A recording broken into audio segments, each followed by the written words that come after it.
Hey everyone, and welcome to Chef AJ Live. I'm your host, Chef AJ, and this is where I introduce you to amazing people like you who are doing great things in the world that I think you should know about.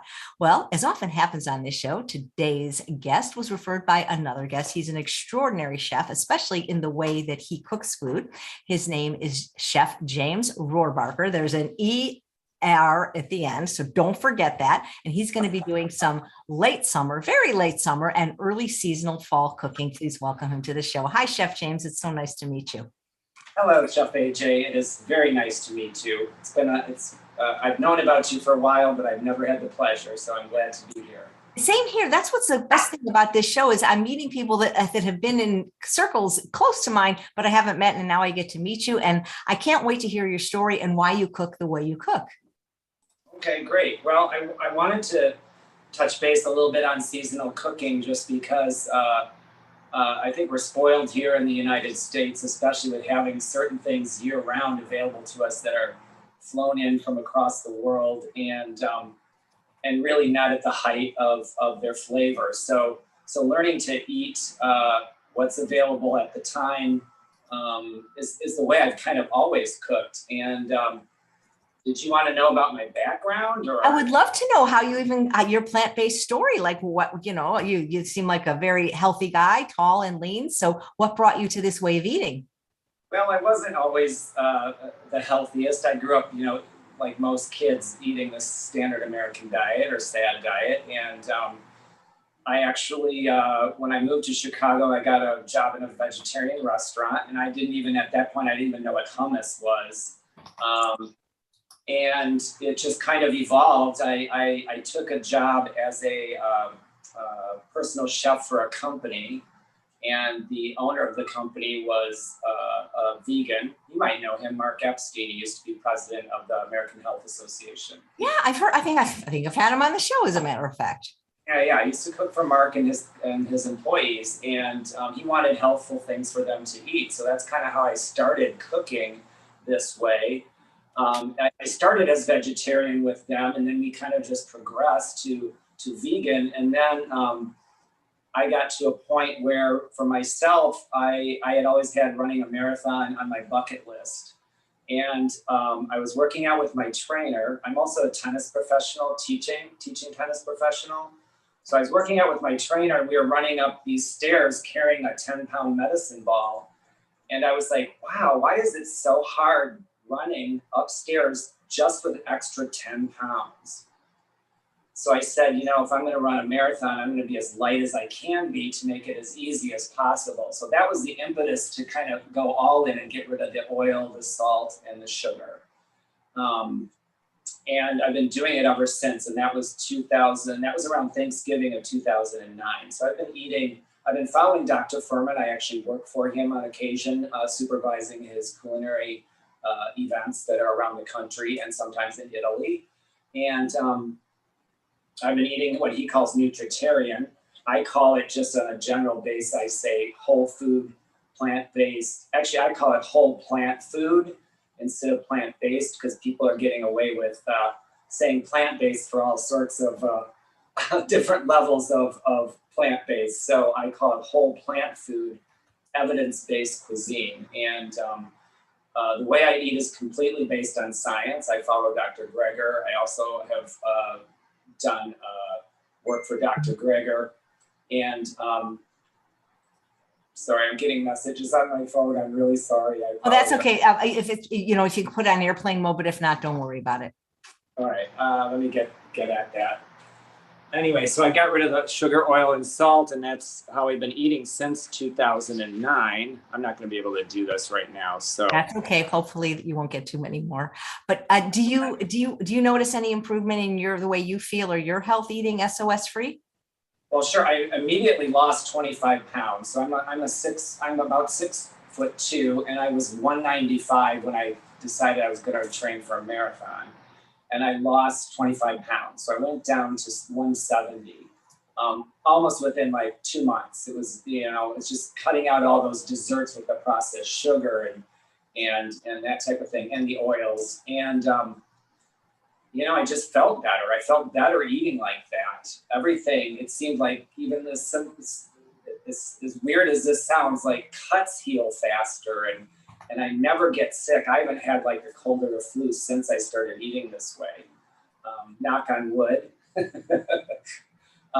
That's incredible. And I like that you call it whole plants, because I never liked the word plant-based, because that could be 51% fat plants and 49% animal products. I've always used the term plant exclusive. Okay, yeah, I like that too. I just say whole plant foods, evidence-based cuisine. And again, I emphasize the science because I'm really big on reading the studies, and I follow Dr. Greger.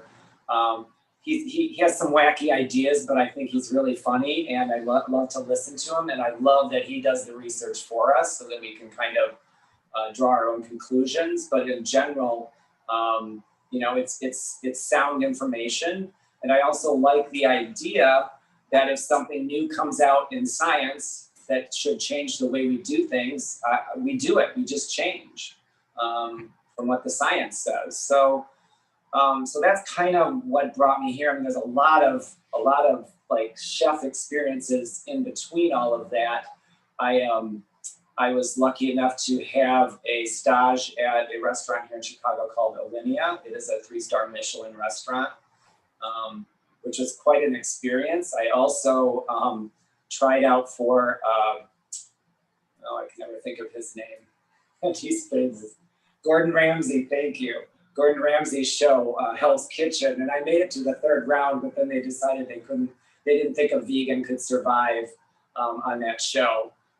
Because at the time he was very anti-vegan, and I think he's changed his tune since, so that's great. But I've had a bunch of really interesting culinary experiences, and being able to work with, I started out when I worked for this company, I had free reign. I could order anything I wanted from anywhere. I was getting mushrooms flown in from Pennsylvania and etc. And I took the Charlie Trotter's vegetable book and I made everything in it from front to back. And then I went back through it and I made my own versions of all of those. And then I went back through it again and I made nutritarian or whole plant food evidence-based cuisine versions of all those things. So my point being is you can have elegant, gourmet, wonderful food and still stay in this realm of eating. So that's kind of where I'm at. I love the fancy food and all that kind of stuff, but I also like the simple, just simple flavors that go with each other. And I wish I had more time today, but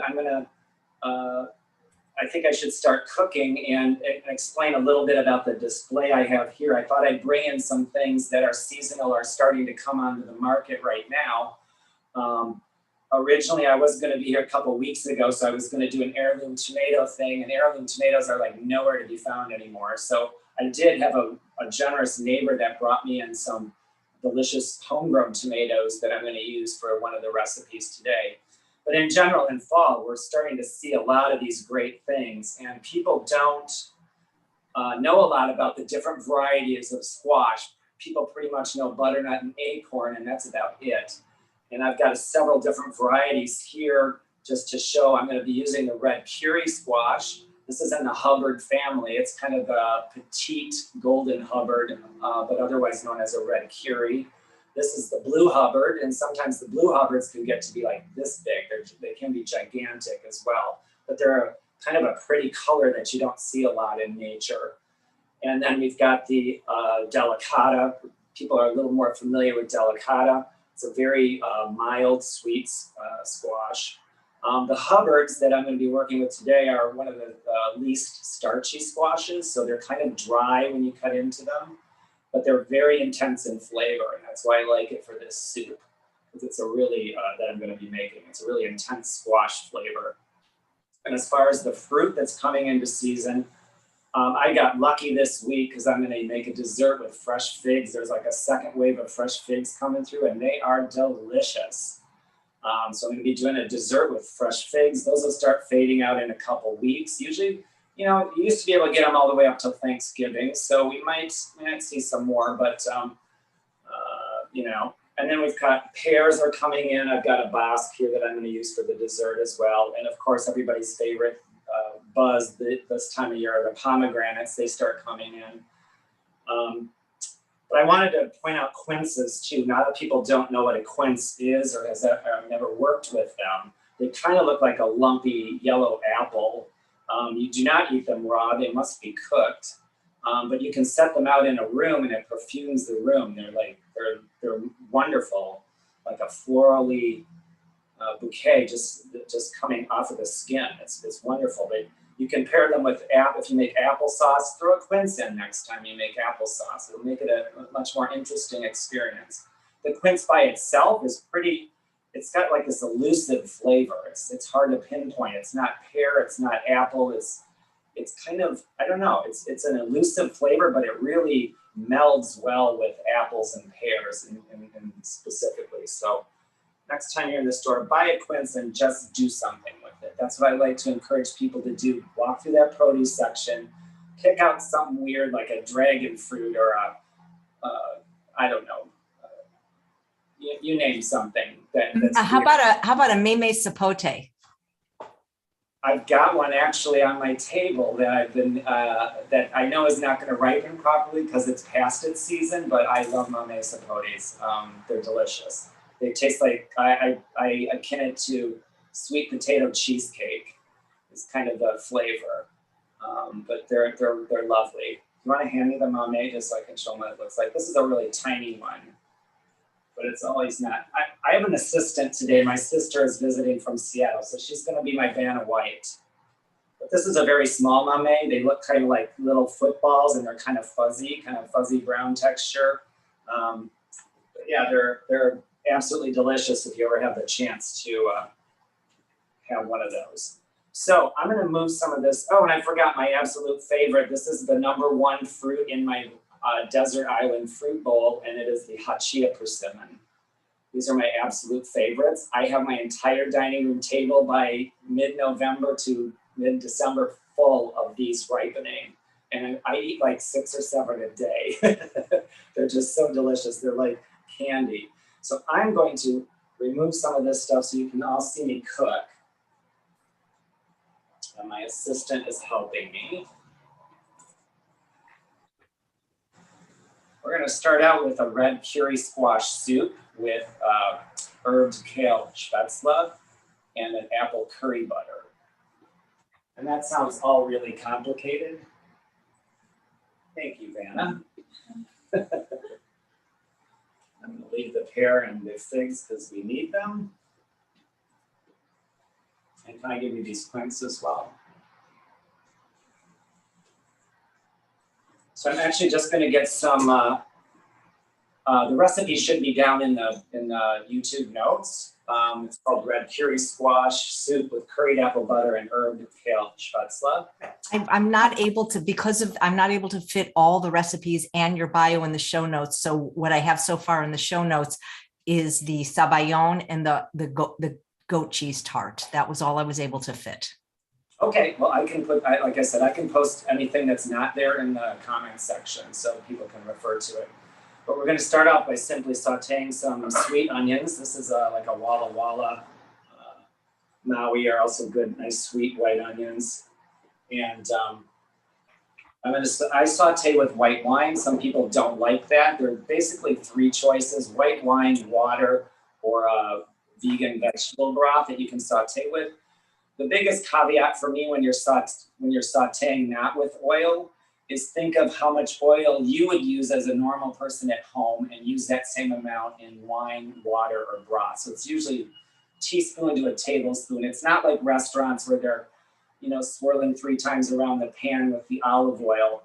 Just a small amount. Otherwise, you'll just end up boiling the onion. You really want to still saute. So I'm going to use just a tiny bit of white wine to get this started, maybe 2 tablespoons.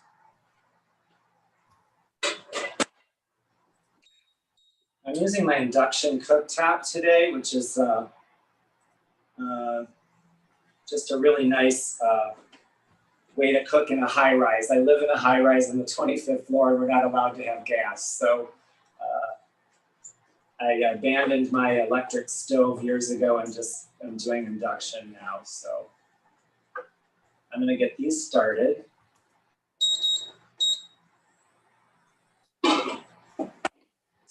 And I'm going to cut open this red curry squash.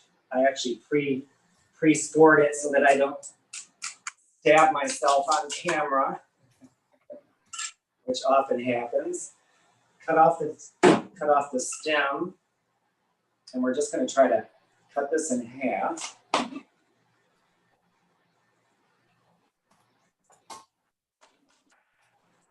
You know, I just got back from teaching for a week at Rancho La Puerta in Mexico, hands-on cooking classes, and they have an organic garden there. And it's so amazing to just like walk out, pick the butternut squash, and then cook it right then.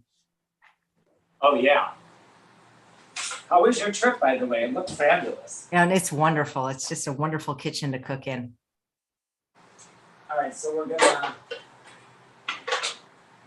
I'm gonna save these seeds because I'll probably make squash seeds later. But just take a spoon and scoop out the guts and the seeds.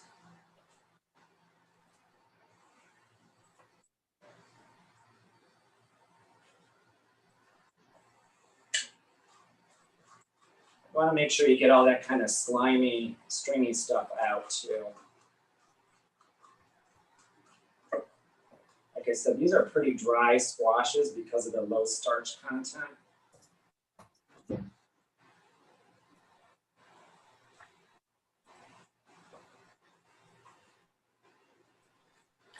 What's the weather like in Chicago now?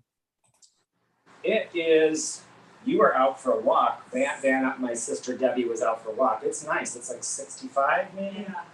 It was sunny earlier. It looks like it's clouding over a little bit right now, but we've had higher than normal temperatures in October, which is great. Back to you. I'm going to check on my onions. They're starting to saute nicely as I throw them across the room. You're just basically sauteing these until they're opaque. Can you see this okay? I can see it, yeah. Not that interesting. I'm sauteing onions, people. All right, so we're going to take our squash. It's a pretty common method of cooking squash is turning it cut side down on a sheet pan and putting water in the bottom and baking it. But typically people want to season it with olive oil, salt. All I use on the inside is pepper, so we're going to just season the inside. You can be pretty generous with the pepper too.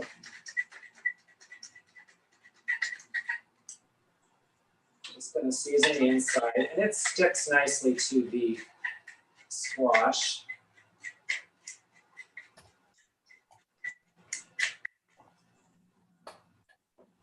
And we're going to turn it upside down, and we're going to place a star anise, which is a great little spice that people don't often use, but you just place it underneath it, each half. Adds a very nice flavor to the squash, makes it a little bit more interesting. So we're going to put this in the oven. We're going to pour about, for a sheet pan this size, this is like a jelly roll pan with a sill pad on it. We're going to just pour about 2 cups of water, about a 1/4 inch of water. We're going to put this in the oven, and we're going to bake it at 350. I don't go any higher than 350 for any of my food to avoid that acrylamide buildup or creation. So put this in the oven, 350, bake it for about 45 minutes, take a peek at it to see if it's soft or not, and if it needs more time, put it back in. And voila, look at how fast things go on YouTube. And they shrink the pan too. So this is one that's already cooked. I cooked it this morning. I don't want to burn my onions, so I'm going to need to toss a little bit of water on here.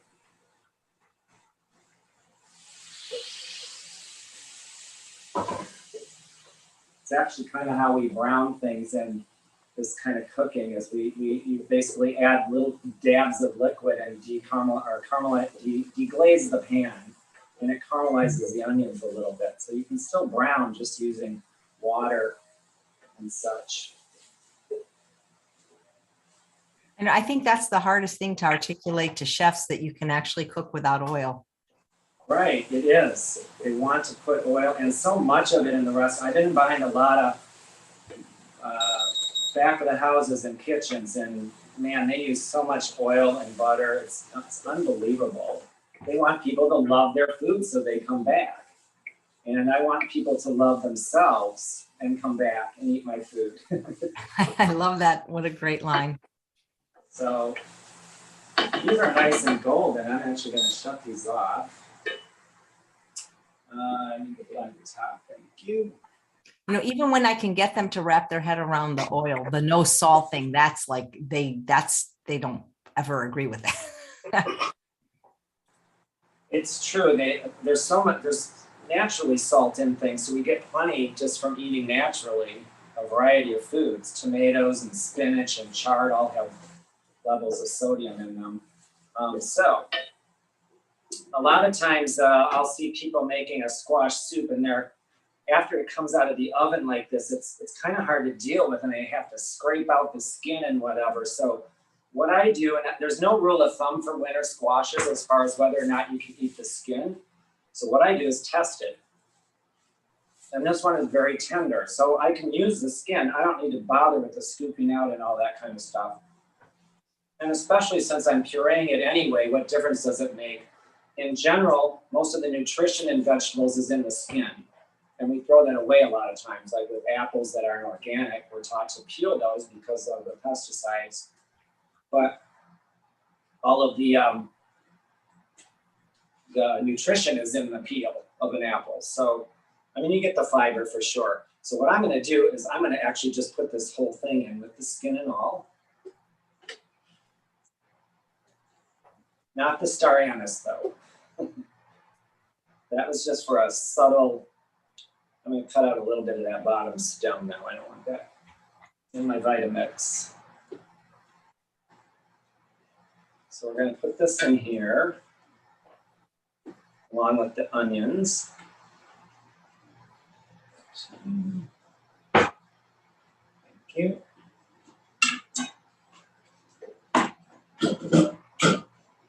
See if I can do this gracefully.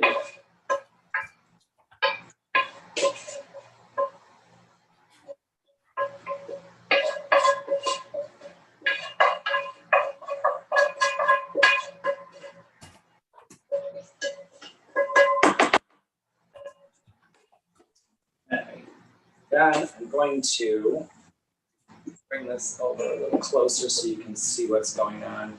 And I need this. And can you give me a lid, blender lid? Thank you. We're going to add this is a word about broth. This is a vegan broth that I'm going to use, but I did put in my notes how to make a mirepoix soup base. Simply by I don't know if it's not in the liner notes, I can put it in the comments. It's an easy way to make a stock or a broth. I use that mostly though for cooked soups, so something that's going to simmer, you use that for. If I was going to use it for this soup, I would have to cook the broth itself ahead of time and then use it. This is simply a vegetable stock, a no salt vegetable stock that I'm going to use today. See how that goes. I'm guessing you make your own stock? I do. But like I said, I normally, if I can, I use the mirepoix one because it's just it's whole foods that are going into the stock instead of just like the simmering it and throwing away the fiber and using the broth. The whole food goes into the broth.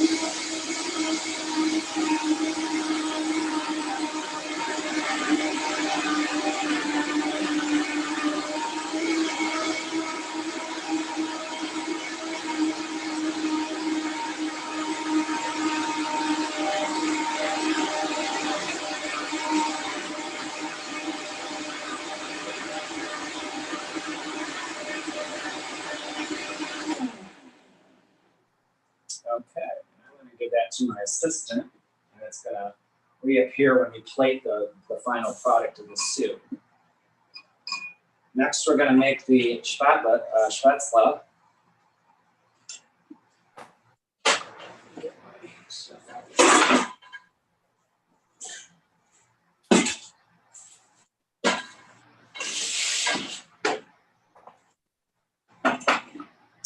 All right.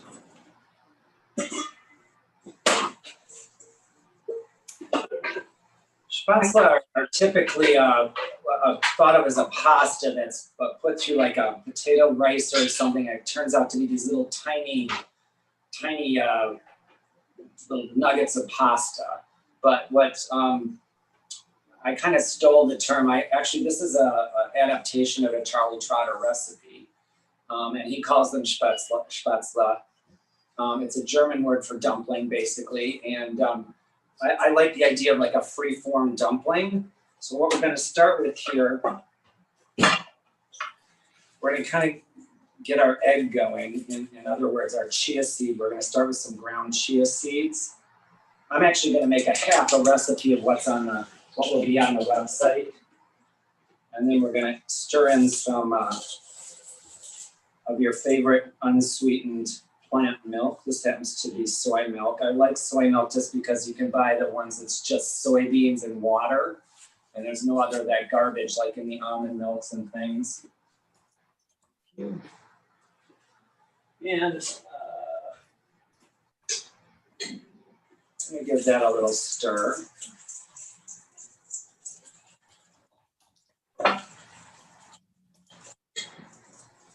And you'll see the chia seeds will start to get kind of gelatinous as you stir this up.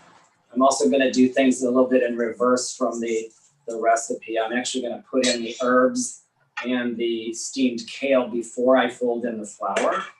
It just seems to incorporate them better. So the things that go into this, this is basically our egg, the chia seeds and plant milk. I'm going to do about 2 tablespoons of, I've got this mixed together, flat leaf parsley. And one of my tennis students brought me all these herbs, and I'm forever grateful. So shout out to Kim if she's watching. I'm using your chives or your greens, onion tops that you brought me.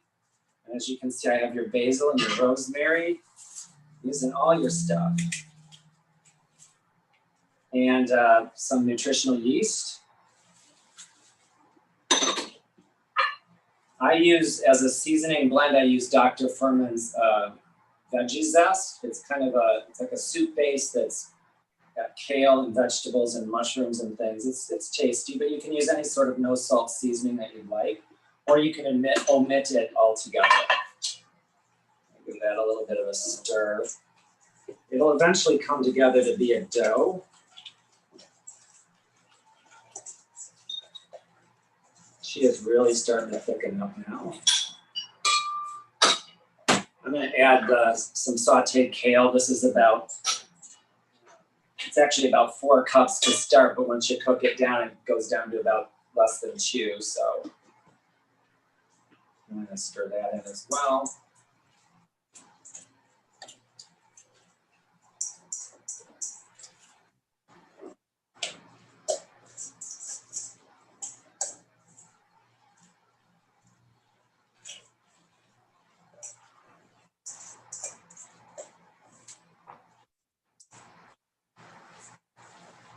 Okay, that's pretty well mixed. Now I'm going to fold in. Give you this. Thank you. I see a question in the chat from a fellow past Chicagoan. What does Chef James eat for breakfast? What do I eat for breakfast? Wow, you're going to be so grossed out.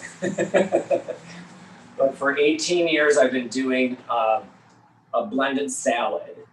And I learned this a long time ago in like 1998 from my vegan boss, who made me make it for him every day. And it's basically, right now it's a lot more complicated, but it's tomatoes, peppers, cucumber, romaine lettuce, kale, red cabbage, arugula, parsley, and I flavor it with lemon, lime, ginger, and turmeric. So it's a savory smoothie. It doesn't have any sweets, no fruit or sugar in it.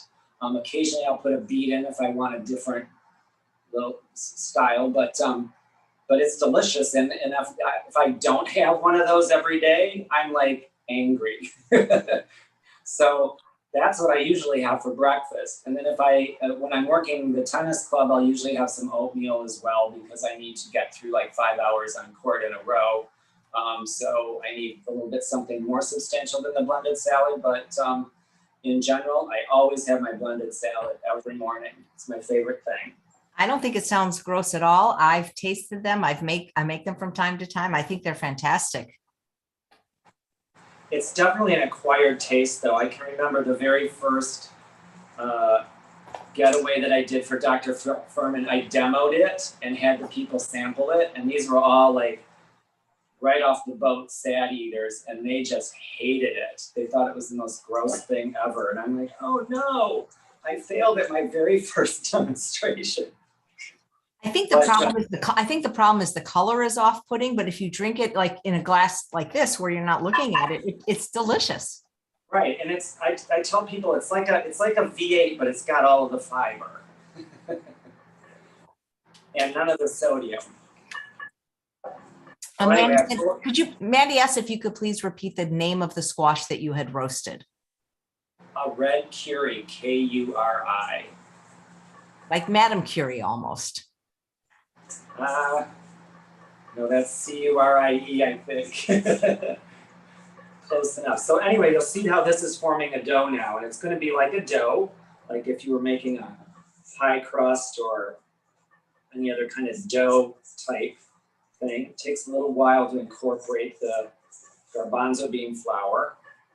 I use garbanzo bean flour in a lot of my baking, but I've tweaked my flour mix over the years. I don't use any real like wheat flours, but I use a blend of, for most of my muffins and baking things, I use a blend of garbanzo bean, oat flour, and millet. I find the millet soaks up a lot of the sogginess in vegan baking and gives it that nice kind of fluffy texture. All right, so we've got the dough here. I'm gonna give this to you. You can see how it's like formed a dough. So what we're gonna do is we're gonna refrigerate this. I prefer to do it overnight, or you can stick it in the freezer if you're in more of a hurry and freeze it for about 45 minutes. But I have some that's already been refrigerated, which I didn't grab, did I?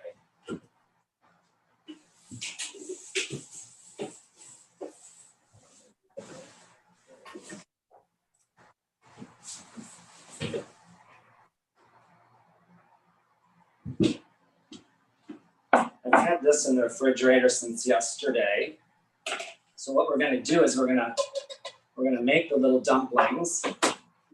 I'm going to move the Vitamix out of the way so you can see a little bit better for now.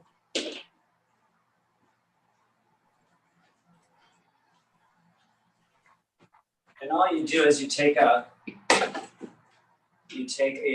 pot of boiling water. This has been boiling in the background over there. And then I'm going to put on some gloves because I like to make free-form dumplings and I like to use my hands. So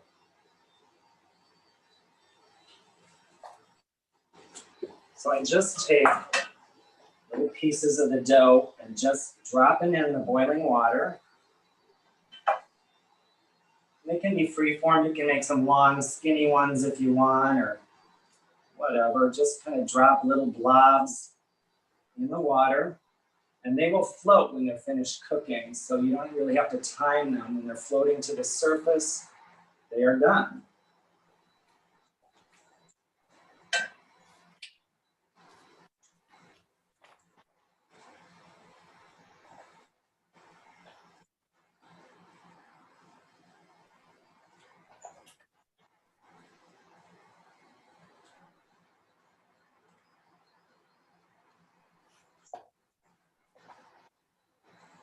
I love your gloves. I've never seen them in orange. Never seen them in orange? I've seen purple, but not orange. Thank you. All right, so that'll just take a second for that to happen.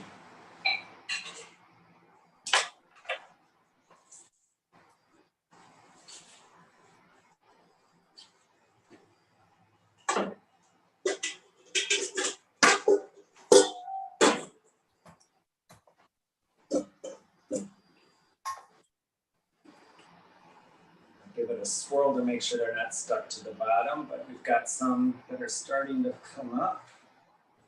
I don't know if you can see that. It's probably hard to see inside this pot, but they're starting to float. You can kind of see that. Here's one that's done. Here they come. Really only takes a couple minutes. And then all of a sudden they all float up.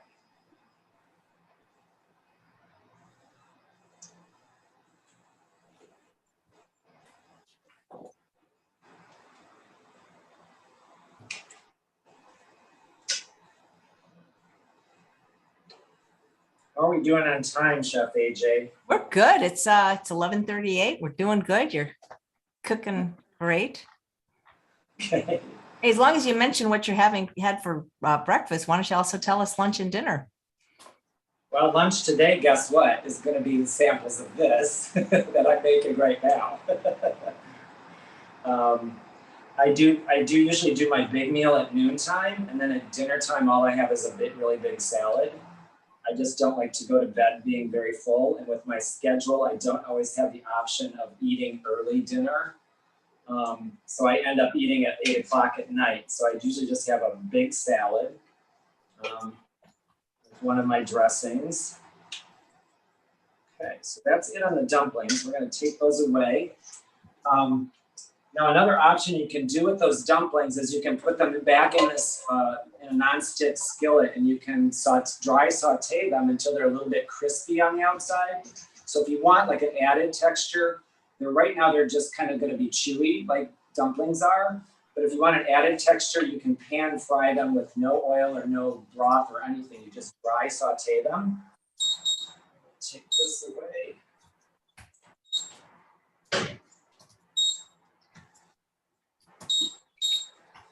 All right, now we're going to make the curried apple butter for the soup, and this.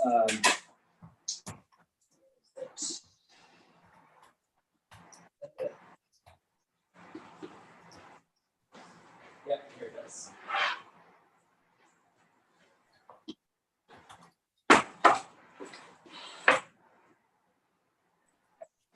So we're basically going to saute some apples. You can use the same pan as you sauteed the onions in because it's got onions as well. For this recipe, it calls for shallots, but I used red onion instead. I interchange the two kind of depending on what I have. And I'm going to start sauteing this.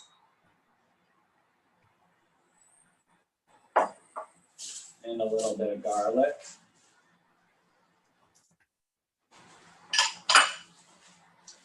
And my tennis student also brought me some chili, so I'm actually going to throw in a little bit of green chili. It's not too spicy of one, but they're nice. They're lovely. You keep saying you're tennis students, so maybe tell people what that means. Well, I'm a tennis teacher on top of being a chef, so I have a lot of students that I teach that are interested in cooking. I'm hoping a lot of them are watching today. I'm going to also saute with white wine here. We're going to put the lid back on. We just want this to be soft. So I'm going to need the blender top. Do you ever deglaze your pan with balsamic vinegar? Sure, you can do that. I do that a lot when I saute mushrooms because it really sucks it right up into the mushroom. Thank you. Yeah, you can deglaze all sorts of ways. You could use balsamic, like I said, wine. I do make a cream of mushroom soup that I deglaze I saute using sherry. It adds a really nice flavor to a mushroom soup, especially. So we're going to let that simmer a little bit. I'm gonna get my Vitamix back up here.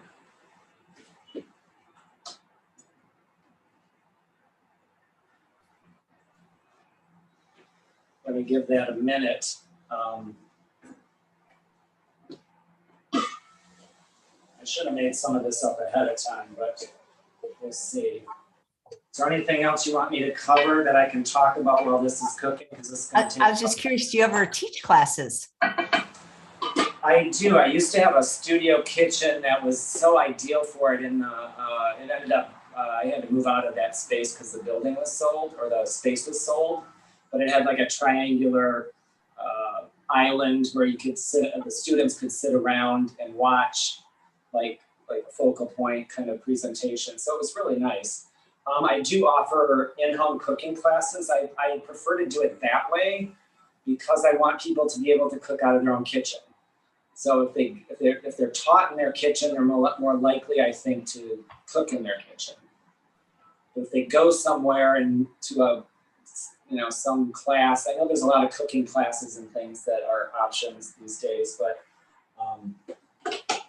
I'd rather see people cook at home. I want people to cook at home for their families and sit down and eat together again, like the old days. Doesn't seem like anybody does that anymore. Everybody's got, everybody eats at different times and they all eat different things and they're all on different diets and it's crazy. We can all eat healthy together. It's my goal, teach people. Do you use any of my favorite kitchen tools like the Instant Pot or the air fryer? I reluctantly bought an Instant Pot. I have to say I'm not a huge fan. I use it for giant beans primarily because I love the Royal Coronas that are like little potatoes, and I love the Scarlet Runners. But everything else, I either buy canned, no salt added. I just simply don't have time, and I don't find that it's an incredible time saver because you have to soak the beans and it takes about a half hour for that to heat up to pressure anyway. So doesn't really, to me, doesn't feel like it saves me a lot of time. Maybe it works for, I'm not gonna poo-poo it for everybody. If it works for you, it's fine. It's just, it's a pressure cooker that somebody patented and it's a pressure cooker. It's got a lot of nice controls on it, but as far as the air fryer, I've yet to try, but I was going to suggest too, with the dumplings, you could very easily do those in the air fryer if you wanted them nice and crispy. That would be great. The only caveat I have about the air fryer is that I'm afraid people are going to use too high of a temperature with it. So as long as you stay 350 degrees and below, I don't have a problem with it. I think it's great. If it's going to get you to eat more healthily with less oil, I'm all for it. Absolutely. This needs about 1 more minute. What do you like to cook in your air fryer? Oh, everything, like whether it's squashes or potatoes or just vegetables. I love it that way. Okay. Well, I'm definitely going to get one. I just haven't yet. It's one of those reluctant purchases on my part. All right, so we're going to take this. We're going to add some spices to this.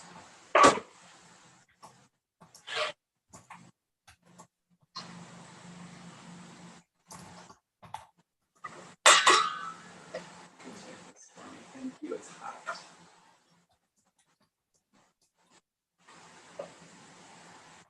I want to tout my favorite curry powder. It's called S&B Oriental curry powder.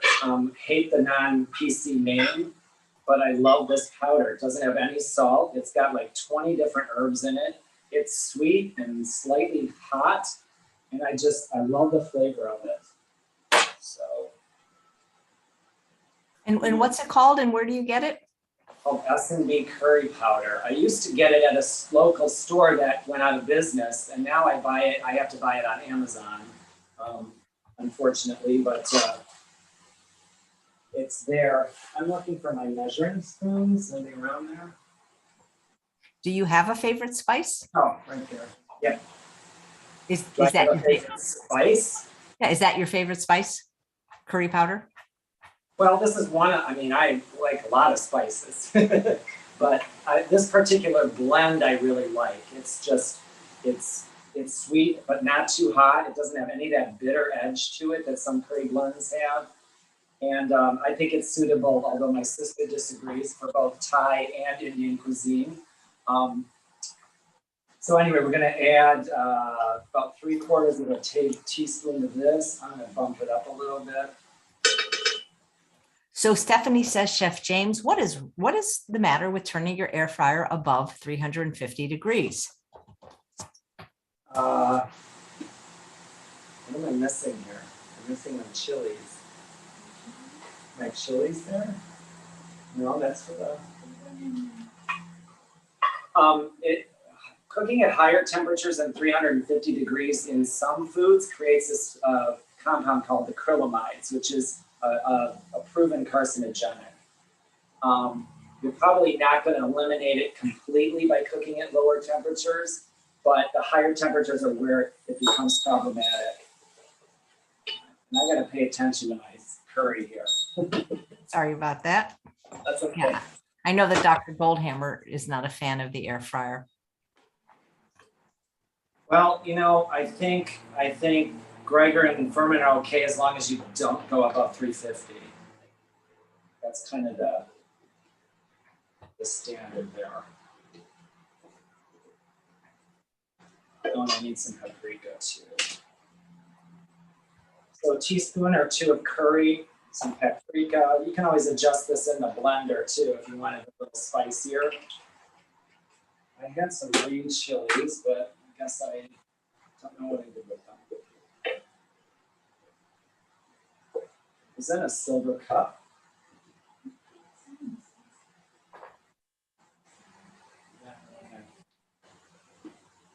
All right, my sister tells me that I put my chilies that was supposed to go in the sauce in the spätzle. It's hard for me to cook and talk at the same time, folks. Sorry about that. Anyway, this is looking good. We're gonna puree all of this together.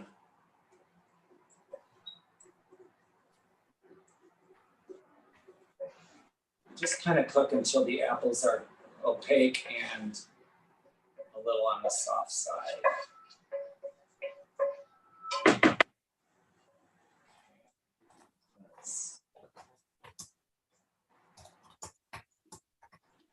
We're going to add a few dates. This is 8 Deglet Nors. I run a knife through them because I don't trust the pitters, and if you get a pit in your Vitamix, it's really not a happy thing. I'm also going to put in a 1/4 cup of cashews. This is where the fat, I took this recipe and it had oil in it, and I just added the cashews as the fat, so it has still the fat quality of the oil.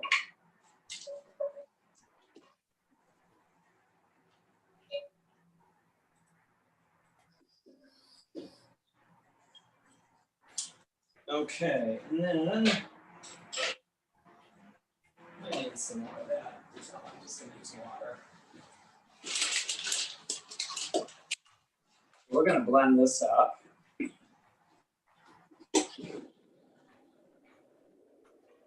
a little bit of water.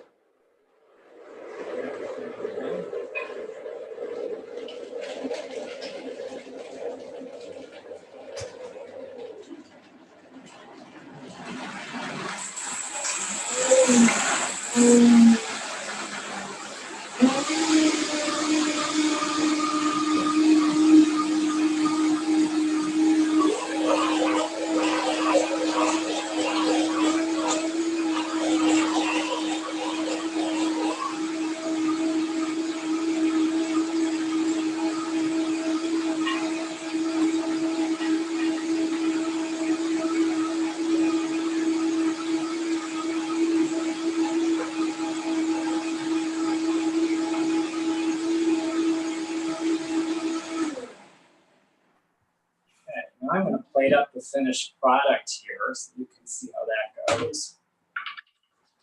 Put this in here. Whoops.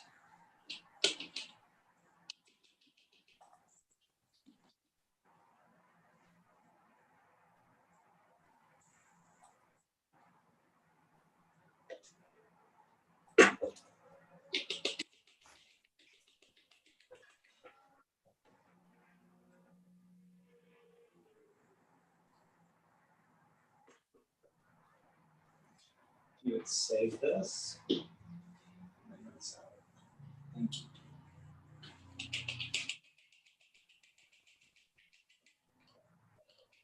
Okay. I'm just funneling this into a squeeze bottle.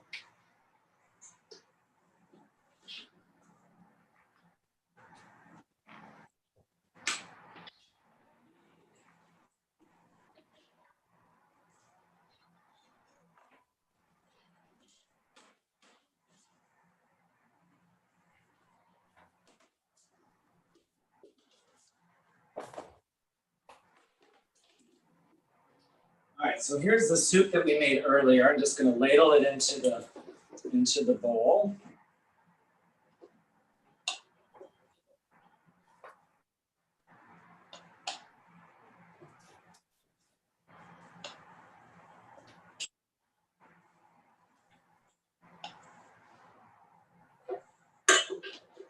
Okay.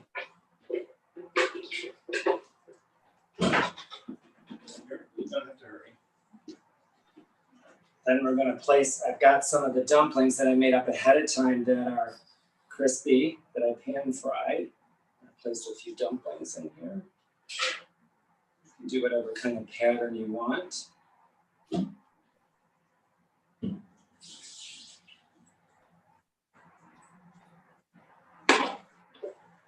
then we're going to take the puree.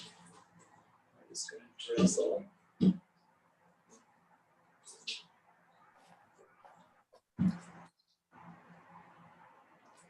Okay. And we have a very nice, elegant soup for your dinner party. Let's see if I can show that up close. Can you see that? It's tilting, so it's a little hard to. That is gorgeous. A work. There is a picture that, I don't know if you can include pictures in the description below, but I can include it too, of the finished products.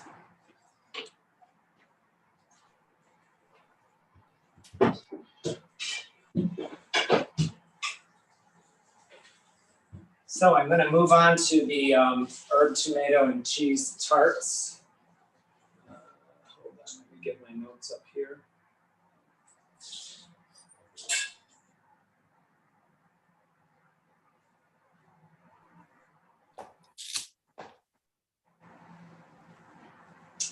All right, so for the base of these tarts, these are actually pretty simple to put together. Just getting the elements gathered is the more difficult part.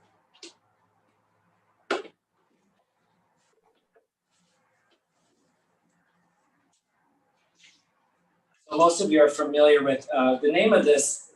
I think the biggest amount of comments I've gotten on this recipe is, why is this a tart? Well, I didn't quite know what to call it.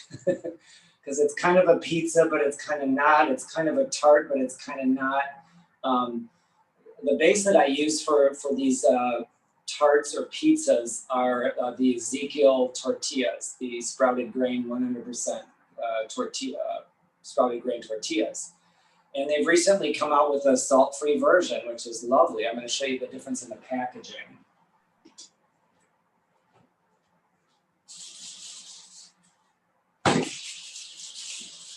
I think in most areas of the country, they're still selling this one, which is it's still a okay alternative, but it's a little high in the sodium. It's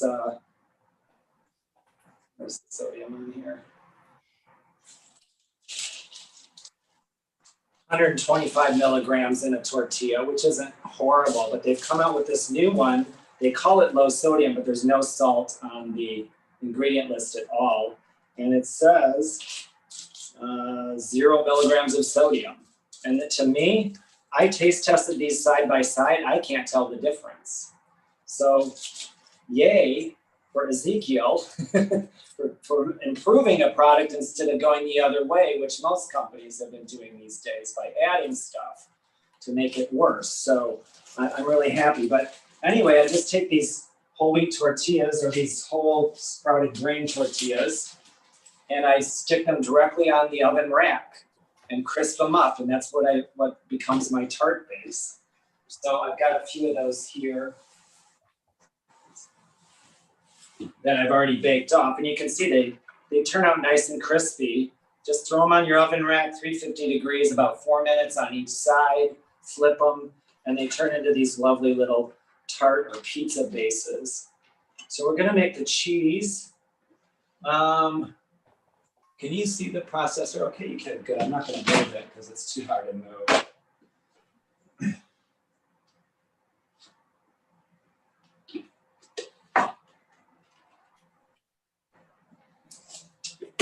So basically, I also wanted to talk a little bit about silken tofu and the difference between silken and regular. Silken can be found in the refrigerator section. It's usually, if you cut it open, this is the one I'm going to use. If you cut it open, it usually goes all the way to the sides because it's actually formed right in this package. And there's usually very little moisture. It's not cooperating with me though. Wow. I'm curious what you got planned for Thanksgiving. I know I'm doing a turkey trot. But I mean, are you going to be cooking for yourself or your family? Probably not. So we're just going to put this whole thing in the food processor. It pops out pretty conveniently. There's a little bit of moisture, but not like a regular tofu. When you open it up, it's kind of swimming in liquid inside, which you'll see in this, because I'm going to use this to add some goat cheese texture. This is regular tofu. This is a sprouted organic tofu that I buy from Trader Joe's, and I really like it. But we're gonna start making the cheese. We're gonna put in part of the silken. We're gonna put in the cashews. It's a cup of raw cashews. Some lemon juice, about 1/3 of a cup. 3/4 of a cup. That would be a little too sour. And we're going to put in some white miso. If you can find a low sodium miso, this is pretty low. This brand is Miso Master. Westbury also makes one, but for some reason I couldn't find it this time when I went shopping. I don't know if my Whole Foods discontinued it. I'm going to put a teaspoon of this in here. Miso just gives it kind of a savory, salty flavor. And we're going to get that, actually we're going to put in some nutritional yeast as well.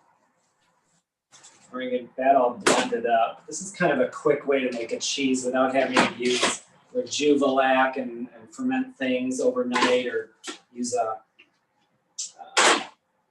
proofing oven or a warm spot in your kitchen. This is kind of an easy cheese.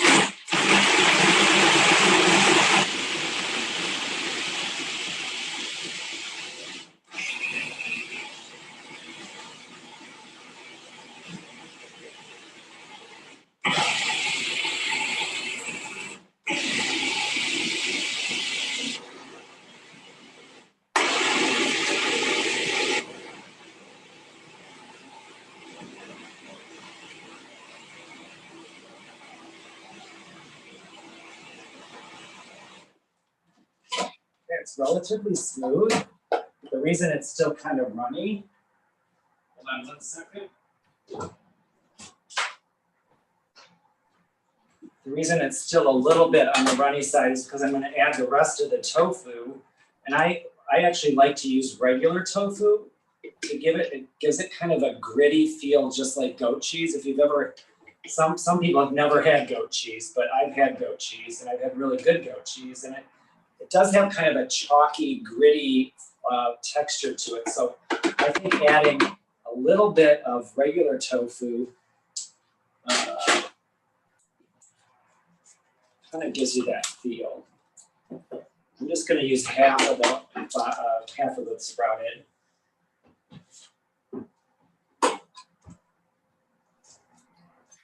This I'm going to have to dump the water off of, though.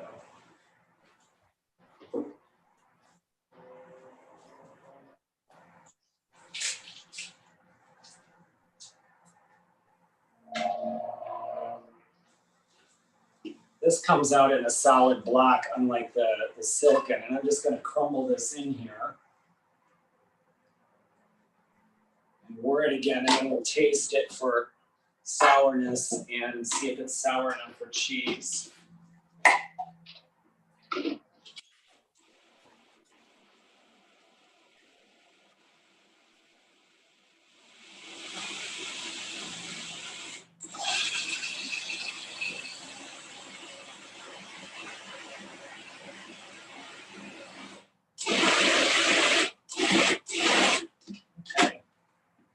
So I don't know if you can see this, but it's got kind of a nice, a little bit of a grit texture to it, which is very goat cheese-like. So what we're going to do is we're going to add some herbs to this and some scallion. I'm going to do it in a bowl, though. I'm actually going to do, you know what, I'll do all of it. I was going to do 2 variations on the pizza, but I'm not sure I'm going to have time. How are we doing? It is 12:04. Got dessert yet. I got dessert yet. Yeah, no, you can't, that when I started teaching cooking in 2000, my mentor, who was a vegan chef named David Spain, who did the menu from one of the vegan restaurants in Canoga Park called Follow Your Heart. He goes, you gotta, desserts, like you gotta always leave them with dessert, like they can forgive everything as long as you give them a good dessert. Absolutely. So we're gonna add some fresh herbs. I've got some rosemary here, again from my friend. I'm actually just going to strip that. Easy way to do rosemary is with the scissors, kind of like chives, because otherwise it kind of flies all over the place. It's okay if it flies all over in your bowl.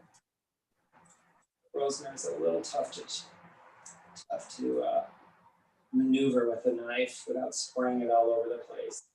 And I'm one of those people that if I get a big old full rosemary leaf in my mouth, it really annoys me. I don't like it. So they've got to be chopped. Actually, do that. Thank you.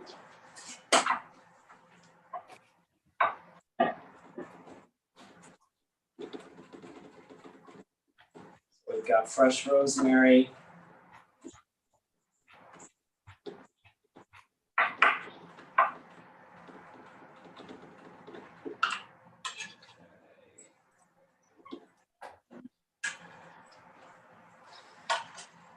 We're going to do some basil. I'm actually going to trim one of these. I'm going to use some of this for the cheese and some for on top.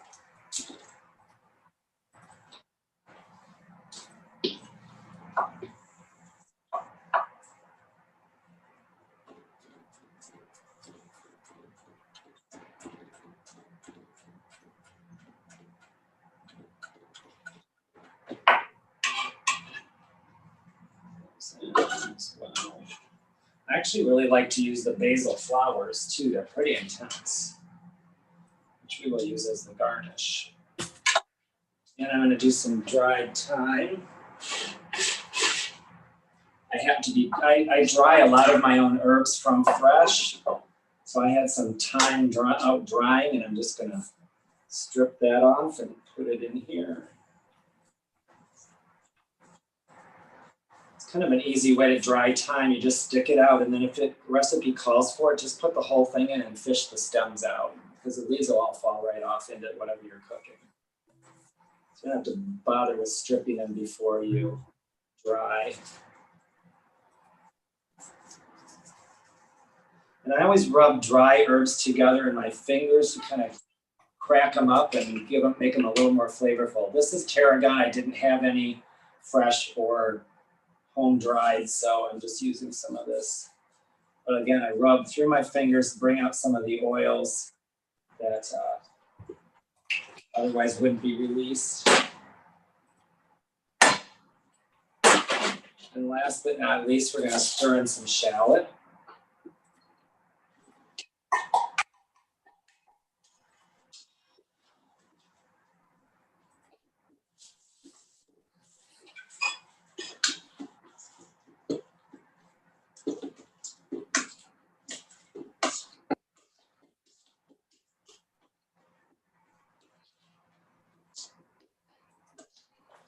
I have one more of those big plates. Do you have one of those white plates available? All right, so we are ready to plate. So I'm going to take a tart base and I'm going to add a layer of cheese. You can be pretty generous with this stuff. I think it's really good. I should have chosen one that's a little flatter, but we'll see. You have a cookbook? I do not. I have kind of one in the works, but I have I'm actually a contributor to the Eat to Live cookbook, so I'm in that one. I've got several recipes in that one, Dr. Furman's Eat to Live cookbook. And then we're going to top this with some of these lovely little cherry tomatoes. Actually, the arugula comes first. So we're going to do a nice layer of arugula on top of the cheese.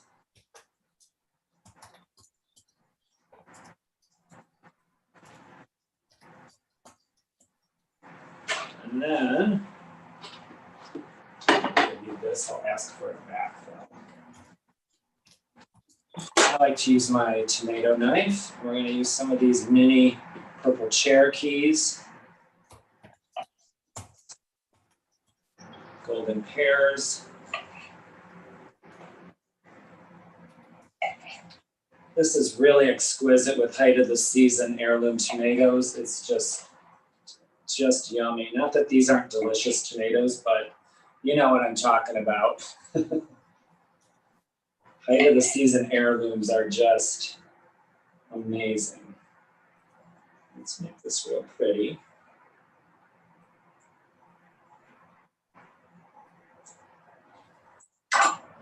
And then we're going to top it with, I'm going to go with some of the basil flowers and just kind of sprinkle this top.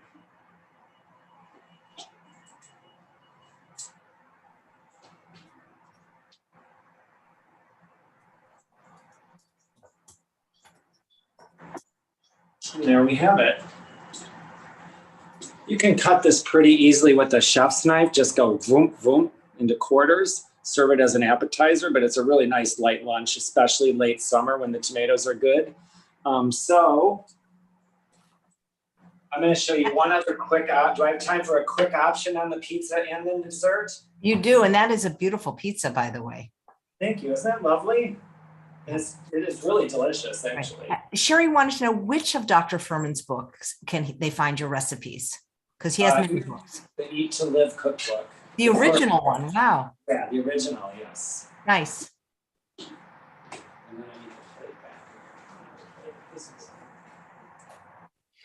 Yeah, and then the original, Chef Martin is in there as well. And I think Robin is as well. I'm not sure about Robin, maybe not Robin. So we're going to do a fall option. And I didn't just make this up. I've made this before this show, but I use the same cheese. But I also stir in some spinach or Swiss chard. The recipe calls for Swiss chard. But I didn't have any, so I used spinach. This is just lightly steamed spinach. We're going to stir that into the cheese.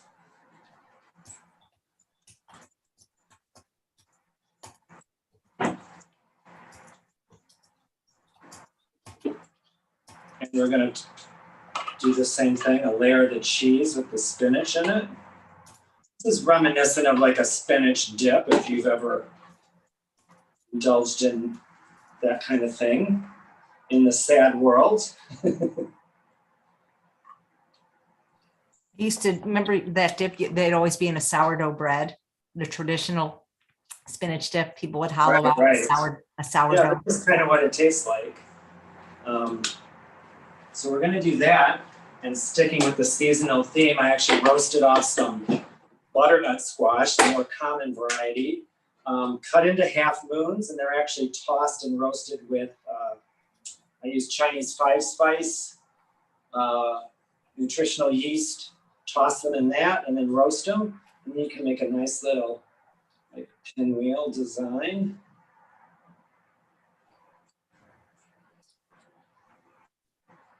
I was going to show you how to do that, but time is of the essence today. So I'm just going to show you the finished product, and that you can use these tart bases for all seasons. And then dried sage on top. This would also work with arugula. You kind of want something. This is super rich with the butternut squash on there. It's a rich pizza, so I almost would say use this as an appetizer as opposed to an entree. It's very rich, but the sweetness of the squash is the sage is such a great foil for that. And what I do instead of frying sage leaves, which is like all the rage in the restaurants, again in oil, I just dry them. And they're just as crunchy, they're just as delicious. So I'm just going to take a few of these dried sage leaves and garnish it with that.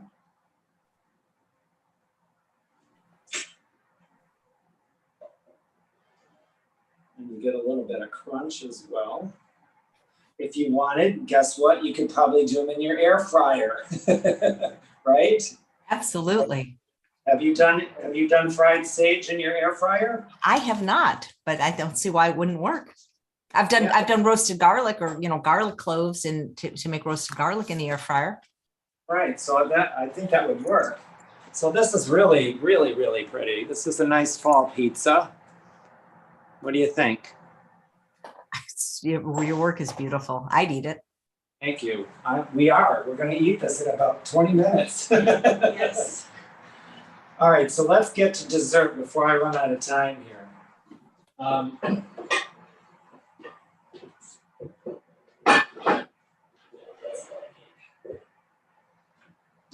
This is like the simplest dessert on earth, and yet it's something that I serve to my sad friends, and they have no idea that it's so healthy for them, and they love it. So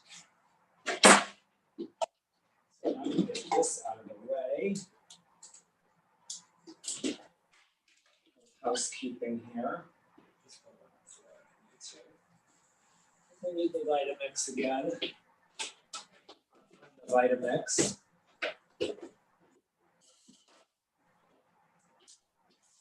Okay. This is a simple blender dessert. It's called a Vanilla Sabayon. Sabayon is a French term that it's usually it's like an egg and sugar-based custard, dessert custard. In Italian, it's Sabayon, but this is the French version, the nutritarian French version. I love that, the nutritarian French. I have heard of Sabayon and Sabayon. Yeah, it's like, I think they called it like Italian egg cream. Right, it's basically eggs and sugar. It's like a custard, and I can't find my recipe, not that I need it. I really don't need it, just for the amounts. But that's 1 3/4 cups of cashews. And this is a certain amount of dates. I don't have the recipe in front of me, but it's about 24, because this is going to make 12 servings. So about 2 deglet more dates per person, per serving. 2 tablespoons of chia seeds.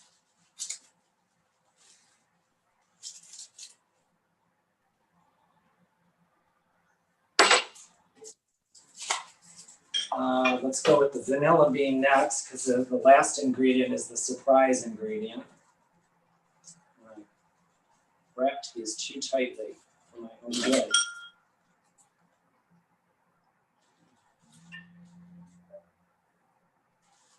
Let's talk a little bit about vanilla beans while I'm struggling to get them open. Well, do you ever use the vanilla powder? I have Dr. Furman's actually. I do not, because I want people to use the whole beans. And I'll tell you why. If you've ever had, most people are reluctant to use the whole bean because they think, oh, I gotta slit it up the side and scrape out the pulp and all that stuff. And honestly, you don't. Guess what? You're blending it. It doesn't matter. So what I did a long time ago, about 10, 12 years ago, is I tasted what a vanilla bean pod tasted like. And you know what? It's fine. It doesn't really taste like anything. It tastes like a little bit like vanilla and it's fibrous. So if we're going to blend it, why not throw the whole damn thing in there? Sorry, I don't mean to swear, but just throw the whole thing in there. Cut off the nibs on the ends. I'm going to actually use 3 beans because these are Tahitian and they're kind of tiny. And throw the whole thing in. And then the mystery ingredient that makes it a very healthy dessert is garbanzo beans. And I often put beans in my desserts, almost all of them. Beans are resistant starch. They help feed the good bacteria in our gut. And they also slow down the absorption of the sugar in the dates. So anytime you have a sweet thing with beans combined, it slows down that sugar rush that you're going to get. And yes, you can't.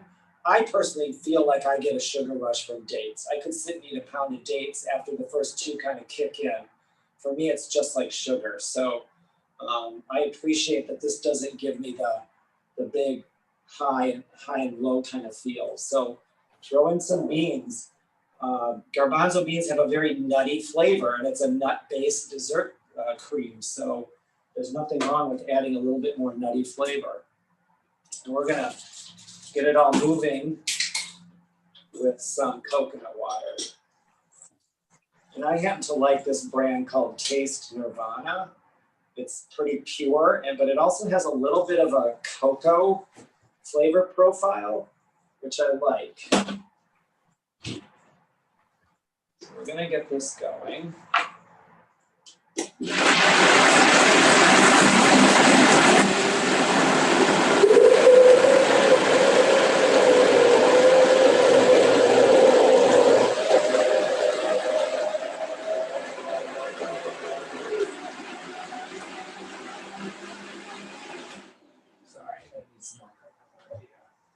Yeah, perfect. Thank you.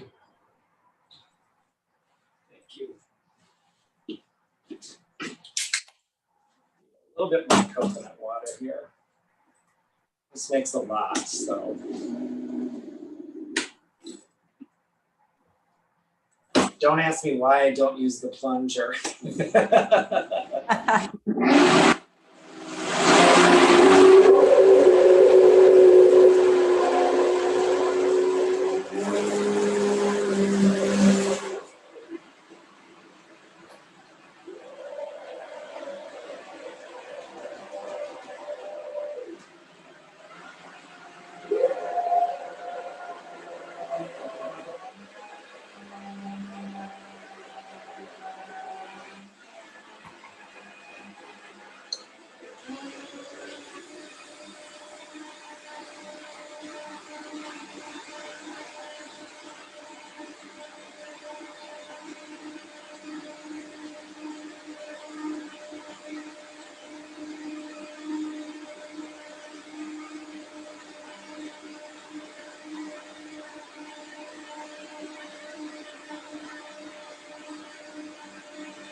I'm going to taste test this first.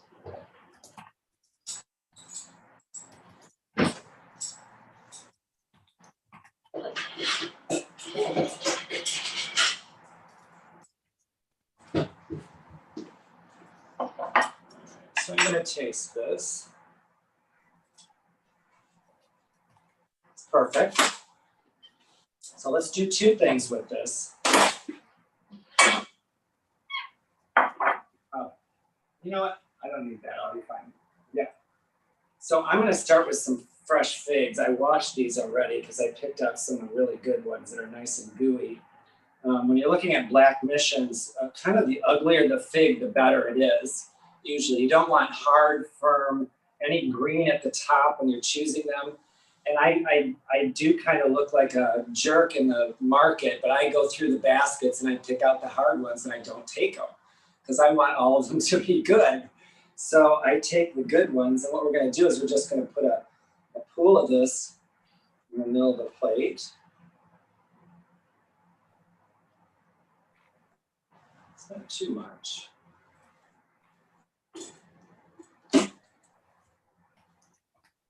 I'm going to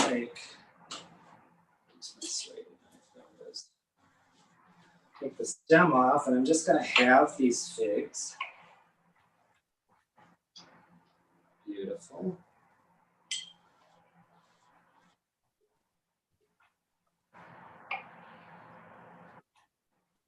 Sorry, somebody's calling me. Uh-oh. I hope he comes back. That's why we got to eat. Yeah. No, it's a client. He wants some food.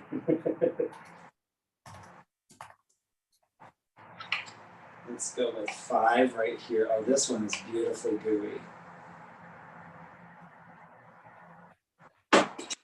And then we're going to top it with some nuts. But let's do the pear one too. We'll do the pear exactly the same.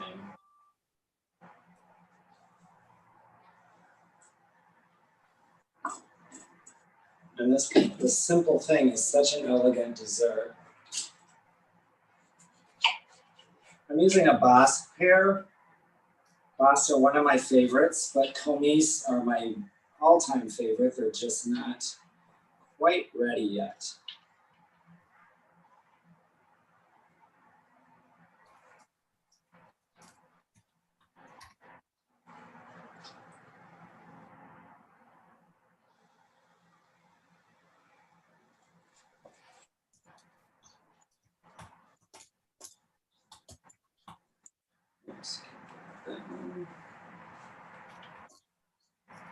Have you ever tasted dried pears?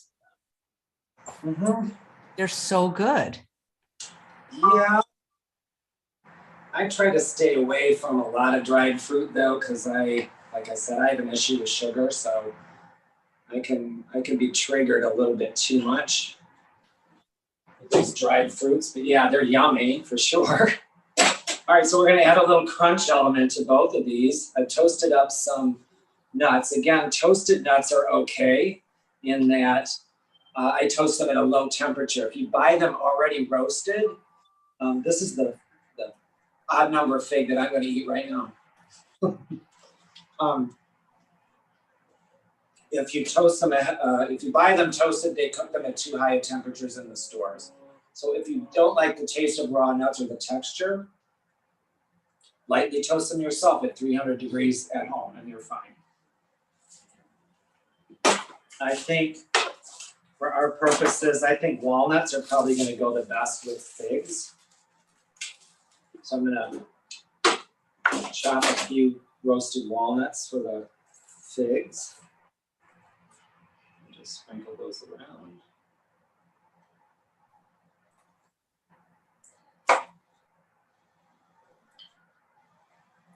And I think pecans for the pears. I also roasted off some Brazil nuts, which you could shave with a peeler for a very elegant dessert. But I think I'm going to do pears and pecans. Just kind of chop these roughly.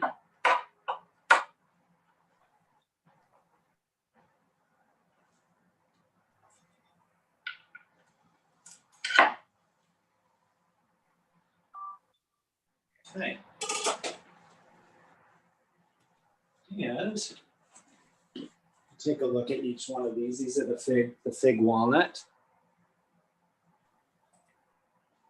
Beautiful. And the Bosc pear and pecan. And that's it for me. Amazing. You're going to have a terrific lunch today. We are. I'm excited. My assistant says me too. Thank you so much for all your help. Does she want to come say hello? You want to come say hello? Come say hello. This is my sister. This is my sister, Debbie. Hi, nice to meet you. She eats this way too. Well, you're going to have a terrific lunch today.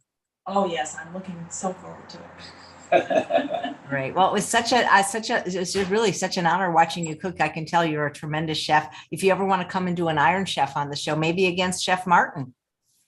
I'd love to. I think that would be a terrific pairing, don't you think? Absolutely. I love Chef Martin. We have a lot of fun together. Great. Thank you so much, Chef James. This was You're wonderful. welcome. Thank you for asking me, Chef AJ. It was my pleasure. It was my pleasure. And thanks to all of you for watching another episode of Chef AJ Live.